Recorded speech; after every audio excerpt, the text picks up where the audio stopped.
Hey everybody, it's Jason with the Board Game Mechanics, and today we're going to take a look at a game called Expeditions.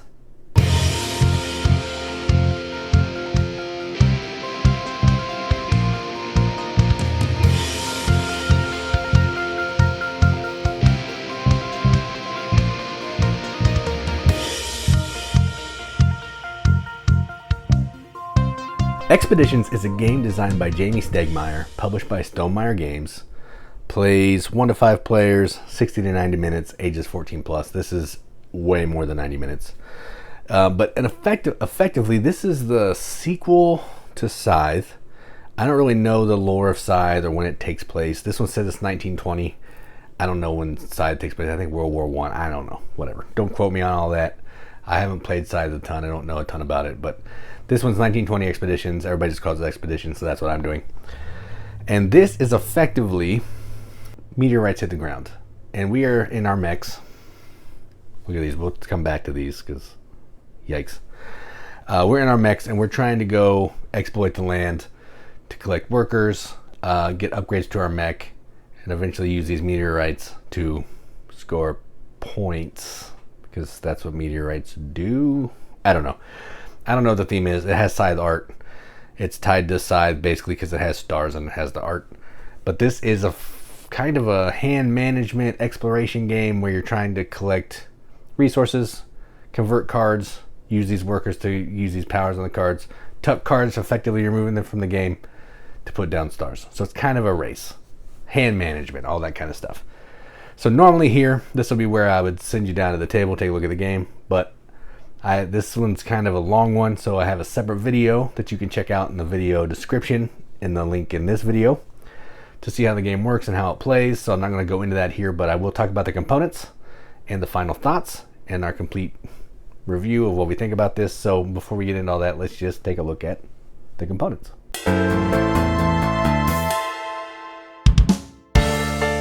Alright, so the components for me are a mixed bag here. Now, I know everybody loves this Scythe artwork, and I will say these tiles are cool. The artwork is cool. We'll come back to the tile. But the artwork is cool. It's that same like steampunk, like looks like there shouldn't be any mechs and crazy machinery in this time period, but that's what we have going on. The tiles are really, really awesome. There's more artwork going on in this game, I feel like. And I don't love it, but if you're into the Scythe art and the universe, there's plenty of this art to go around, okay? Now, let's talk about the components of the game. Stonemaier loves the stars. So we got stars. 5 different color workers, which all different shapes, they all have different names. Fantastic bits, fantastic bits. These corruption tiles are amazing too. They're in 2 different colors. They're cool, like, I don't know if they're wooden, they feel kind of wooden, but really cool. This double, the 20 is sweet too. Money, I didn't show you any of that. It's the same money from Scythe. Cardboard tokens, not a big deal. The cards are pretty good quality, Stonemaier. They are linen finish. They are easy to read, sorta. The quests are a little small on the side of what you have to do there, but you can see it, it's fine. You just may have to hold it up to your face like this. But yeah, the cards are nice quality. More of the cool art from the game. I appreciate that. There's only 3 kinds of cards. Upgrades, quests, and meteors. That makes life easier. Once you know what all 3 of those things do, makes it easy. The player boards are fine. I feel like some of the powers are better. The power that lets you have 5 things is completely worthless. Throw that out. I don't understand why it's in here. Yeah, you can meld 5 meteorites, which will fire off the meteorites an extra time effectively. And you can have 5 upgrades, which may get you 2 to 4 extra points, but it doesn't help you with the stars, doesn't help you accomplishing goals, and it feels like you don't have a power until you've done 4 things, which is just not good. Some of them are cool. There's one that can spend the map tokens to do things, the one that lets you move extra, the one that lets you take the card straight into your hand instead of your active. That's fantastic. All of them feel pretty good, except for the one where you do 5 things. Not very fun. Now, let's talk about these. I know people love these things. Scythe has tons of minis.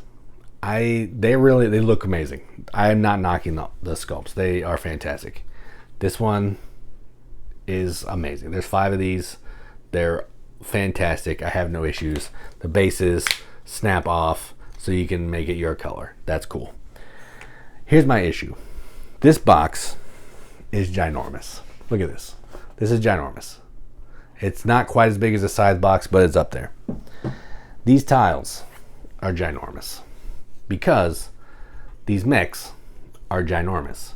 So you're putting these mechs on these tiles, and it looks like now it's a regular size mech on a regular size tile.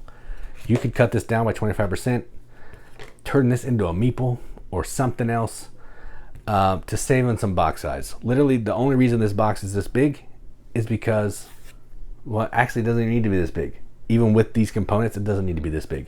But these tiles could be smaller. All it is basically art. You need this information. You need this information. This right here, art, while it's nice, it can be shrunk down. This is unnecessary.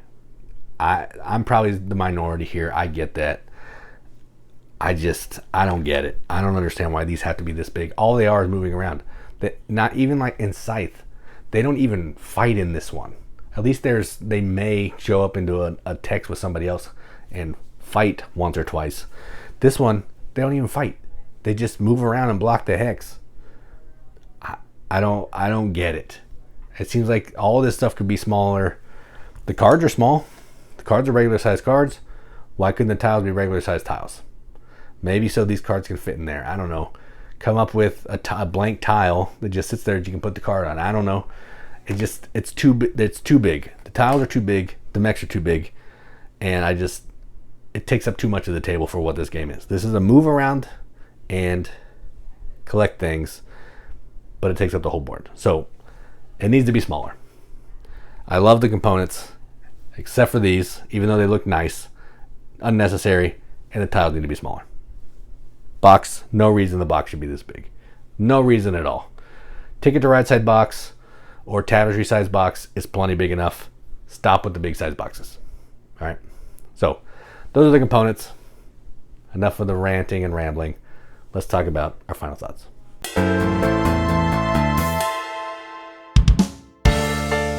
All right, so I actually really enjoy this game. I'm not the biggest fan of Scythe. I think it has too many rules. It's kind of convoluted for what the game really is, of basically moving around, collecting resources, and turning those resources in for stars.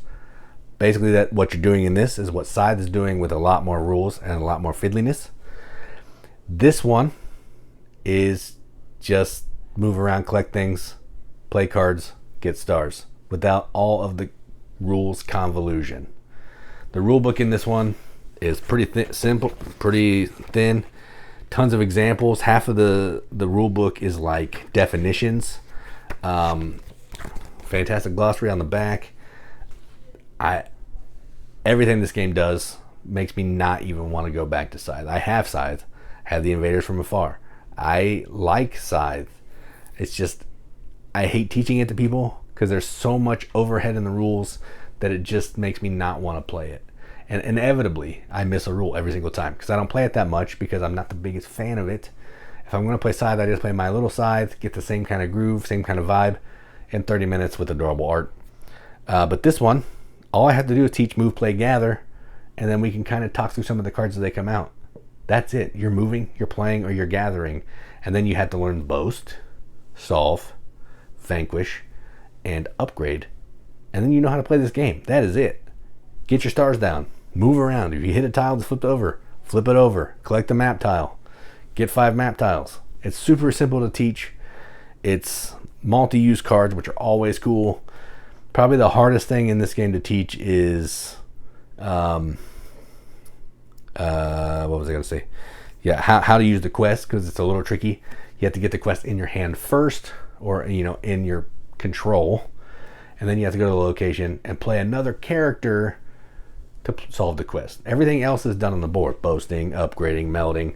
But to solve a quest, you have to play your character or another card that lets you solve, which is a little tricky. That's the only rule that's kind of a little bit fiddly.